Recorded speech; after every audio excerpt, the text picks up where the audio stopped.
So hello mga ka-vibes. So ayan, laruin natin itong Steel Brain Rot guys. So ayan, so dahil first time pa lang tayo, sundan lang muna natin itong kung ano. Ayan, ano yan? Kailangan daw hampasin. Ay, for choice. Okay, ayan. Ano yun? Hindi ko alam paano guys, saan tayo. Ayan, ayun siya guys. So paano yan siya guys? So sa mga marunong dyan, paano kaya? Ayun, so dito tayo muna. So yan yung tinuturo yun ng mga brain rot guys. Ayan. So yan yung tinuturo paano yung fold choice. At ayan, kailangan dito daw tayo. Ayan, potragis. Hindi ko ito alam guys, paano? Ayan, grabe, napakahirap ito guys. Ayan, ang dami-dami mga brain rot.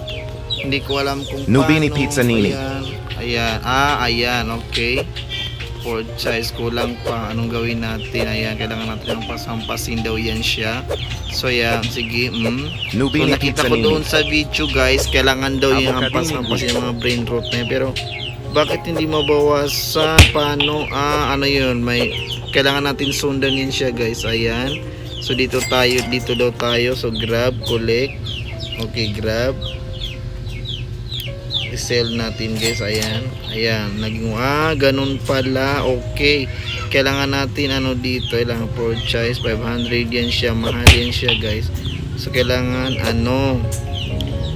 hanap tayo ng mga mura guys na brain rot para ibenta natin. Ito 5k guys, kamahal-mahal. 100k lang ang pera natin guys.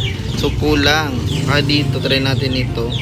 Okay, purchase try natin. Ayan, need. Kulang pa tayo guys. Ayan, kulang. So anong gawin natin para makapera tayo? Hindi ko alam ito guys. Sa mga marunong dyan guys, paki-comment naman na itong Steel Brain Rot guys. Bagong update ito ng Roblox. Hindi ko alam kung paano ito laruin. Sige, ako hampas dito guys. Bye bye.